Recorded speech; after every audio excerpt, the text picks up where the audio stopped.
Are you going through a change in life? Maybe it's a career change, maybe something personal, but whatever it is, you're kind of struggling with your confidence. Aren't we all, right? You could use a little boost, maybe a little help.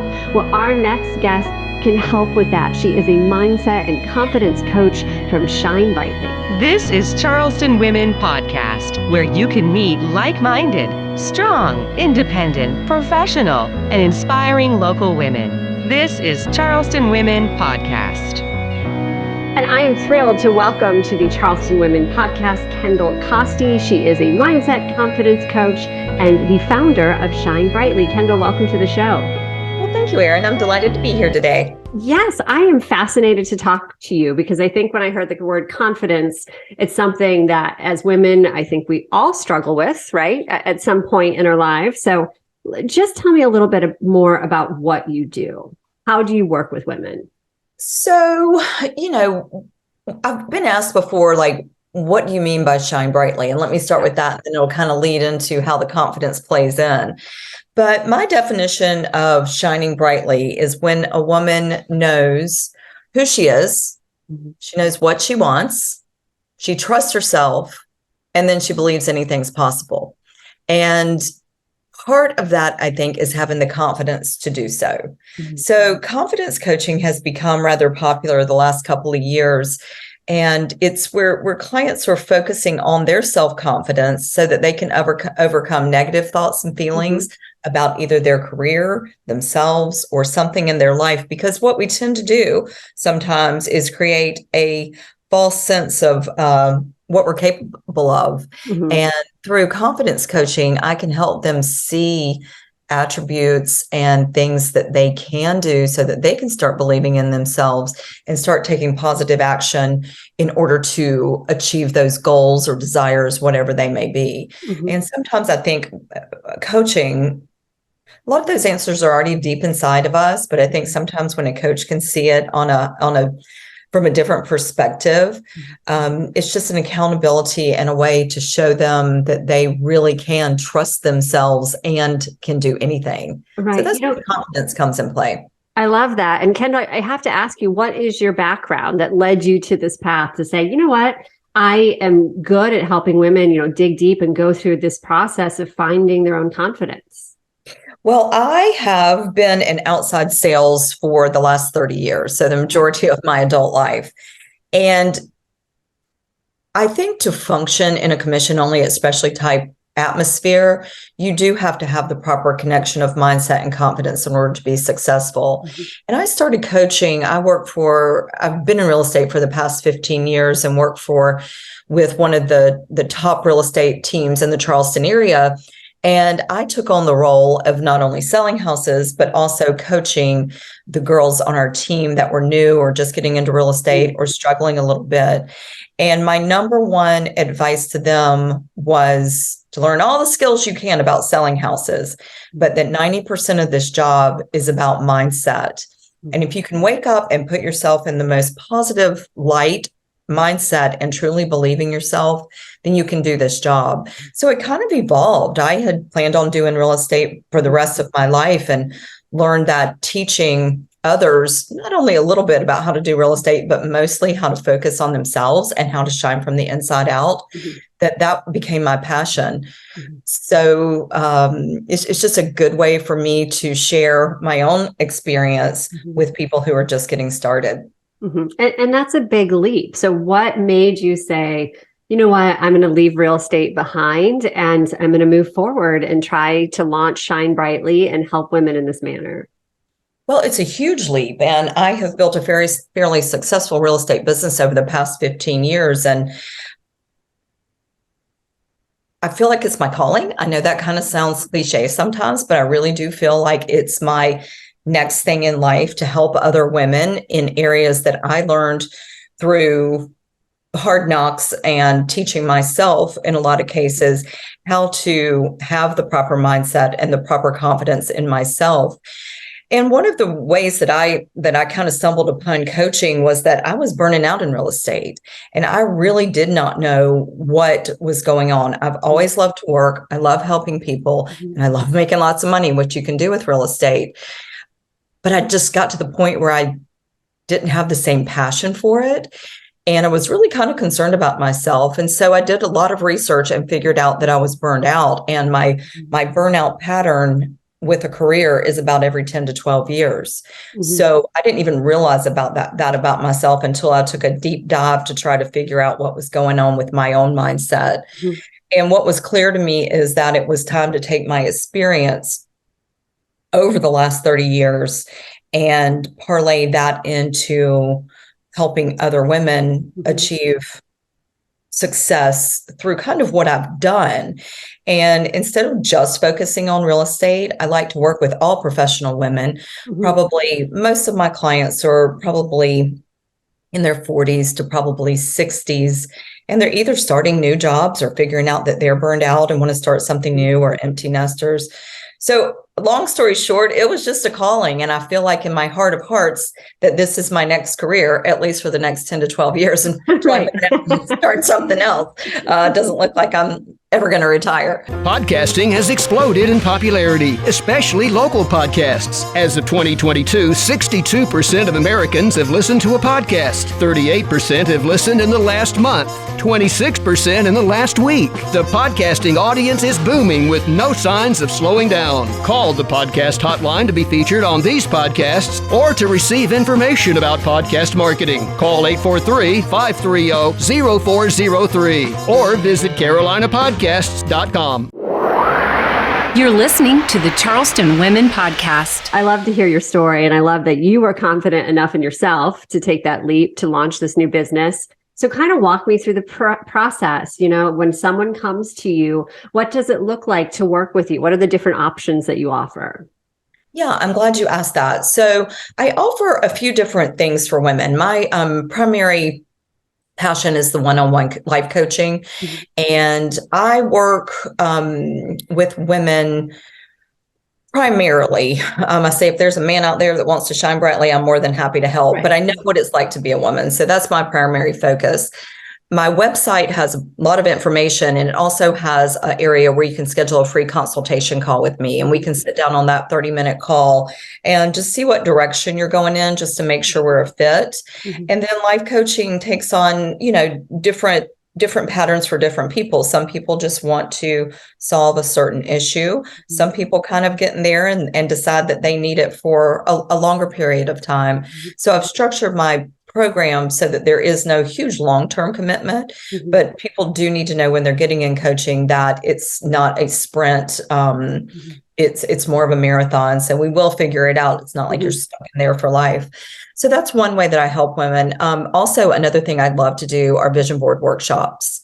And I've been doing vision boards for probably about the last 10 years. And I teach them around town at different places and on girls' nights.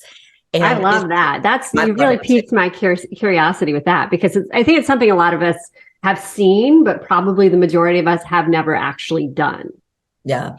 And they're very powerful. And all it is, Erin, is taking your goals and dreams, putting them down on a piece of paper where you can see them every day. You're telling me and probably the other people in your vision board class what they are. And the way our mind works is the more we start seeing it, the more we start believing it. And the more we start believing it, the more likely it is to come true. And I always tell people it's not magic. You've got to do the work. You've got to take the action. But just knowing what you want is part of the progress. I mean, part of the process. I went years and years and years without having an end goal.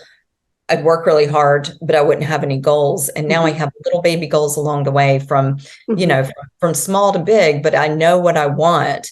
And therefore I can create an action plan to get it. I like that you say that, because I was doing a little social stalking and I came across your Instagram page, which I love. But you did a post reviewing your first quarter. And I really like your transparency. You were like, I went back and I looked at my goals and I met them or reached them. So it's kind of like you're teaching people these things, but it's nice to see that you're going along with what you teach. Well, thank you. I'm glad you saw that. And yes, I was very proud of that. I just started my business truly in January. And so I was happy to see some of those goals met. But I did make them up front, and I go through a series of, I don't use Excel spreadsheets. I do visual, pretty pieces of paper that accomplish the same thing. So I always know what my goals are, but they're just fun. And again, it's not that I woke up after 3 months and my goals were met. I continued to do what I set out to do every day, but I just truly believed that I would be able to do them. And it's so cool when that actually happened. And it's, we've all heard of the law of attraction, but when we put something out there, the universe does want to give that back. And so, it's part of my daily routine is setting that mindset up for success. What do women say after they work with you, whether it's a vision board class or one-on-one coaching, after they go through that process? What's the transformation that they see after working through your programs? Well, my favorite thing are testimonials, and my very favorite thing are just when somebody calls or texts, or I pass somebody in the grocery store and they're like, oh my gosh, I got this, that, and the other, I got a boyfriend, or I just bought a new car, or I've been working on being kind. And there's so many things that this has opened my mind up to do. And people are so grateful. It is such a simple process. It's like kindergarten arts and crafts project, the way I do it. You can do them online, but I just find that people like to have it in their hand and put some stock into creating themselves. But the best thing is that they start to believe that they really can be and do anything they want in life. And they learn that they don't need to be stuck in self-limiting beliefs, and that if they're open to it and focus on it and believe that usually you make progress. And if you don't make progress, in your intended time, eventually I venture to say that it usually happens if it's in your best interest. If it's right. Have you seen a difference? I mean, we've all seen a difference in how people are working since COVID, working from home, job shifts, like people are changing careers, quitting jobs in record numbers. Are you seeing that in your business? You mentioned at the beginning, women coming to you and like looking at career shifts or total life changes, kind of like a pivot that you had yourself. Are you finding that to be a common theme? I am. And what I've found and what the research supports is that women took on so many more duties with COVID. You got to think, when COVID first started, some women were homeschooling. Everybody's husbands were coming home to work, where they usually had, time to do, household stuff during the day. And what it showed us is that we were stretched too thin. And even those of us that were working in corporate careers or something that required you to be in the office, that we couldn't and we shouldn't be doing it all. We are capable of it, but is it in the best interest of us to put our own needs aside, put maybe sometimes our children's needs aside just to get ahead? And so what we're seeing now, Erin, is a lot of women starting their own business so they can make their own rules, so that they not only have the chance to get out there and make a difference in the world and make money, but they also have the time, the balance for themselves and for their families. There are so many women startups because of that.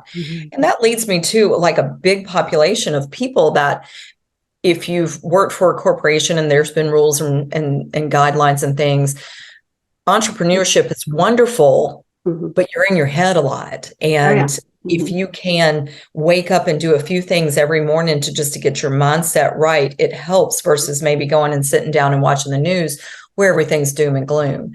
So, it's one of the most rewarding and probably one of the scariest things that we can do is just leave a great career to start something from the ground up. And I have to have a good mindset to do that. And I love showing other people the way I do that. Right. Kendall, you might have already answered this question, but I was going to ask you, what do you love the most about your job right now? You've already said lots of things you love, but is there one thing that you really love about your career and what you're doing? Well, the thing I haven't talked about yet is that I'm in the beginning stages of a keynote speaker type career to do mindset and confidence coaching on a larger level in big arenas. And I've taken on some smaller groups. And that is where I find I get my most energy and that I get my passion is being in front of a lot of people. I think one-on-one coaching is great because we can really focus on people's very specific things. I love being able to help a large group and to open people's minds to things they hadn't thought about before. So that is what I'm finding. I didn't know, but what I'm finding is my very favorite thing to do. Yeah, I love that. Kendall, how does someone work with you to take one of your vision board classes one-on-one or even get you as a speaker? So you can go to my website, which is shinebrightly.me, and all the information is on there. You can book your 30-minute consultation there. You can also reach out to schedule. There's a little link you can reach out to schedule the speaking, the vision board classes, or the one-on-one coaching. So I'm real easy to find, shinebrightly.me on Instagram and my website. Is there anything else that you would like to add that I haven't asked today? Erin, I don't think so. Once again, it's such an honor for me to be able to work with women, especially women who are going through some changes and feel a little bit lost. I find that my glass has always been half full. And that's kind of how I'm able to get through a lot of rough things in life. And just showing people that you've been there, you understand, and that they will be okay is very rewarding. Before we go, one last tidbit. I like asking women, successful, busy women like yourself, about their morning routine. And I think you hinted at it a little bit when you said, don't sit down and watch the news. So before we leave and sign off, do you have any bits of advice, something that you practice daily that will help women start their day off on the right foot? I do. And thank you for asking. And I'd say I'm about 90% good with this. Sometimes I find myself going down the rabbit hole of the Today Show. But when I have my best days and when I'm most confident and when I have the best mindset is when before I even get out of bed, I tell myself 3 things that I'm grateful for. And that varies day to day. Sometimes I have a cat jumping on my head and I'm happy for her. Sometimes it's a dog. But guess what? I always wake up and I have power. I know that there's coffee downstairs and I know I have a roof over my head. And if those are the simple things that get me through, there are a lot of other grateful things I have in my life. I try to find a quiet place with a cup of coffee to do a meditation, which you don't have to give yourself an hour to sit down and meditate. I do about a 5-minute guided meditation just to clear my mind. I like to read about 10 pages a day in some type of either self-help book or business book. And just some quiet time, at least enough to get through that first cup of coffee before I pick up and answer any text or emails and just get right in my own mind. And I find that if I do that, chaos doesn't necessarily ensue. If I start with chaos, like the news and rushing to get everything together, my whole day kind of stays that way. I love it. A great, helpful tidbit. Kendall, thank you so much for your time today. Thank you, Erin.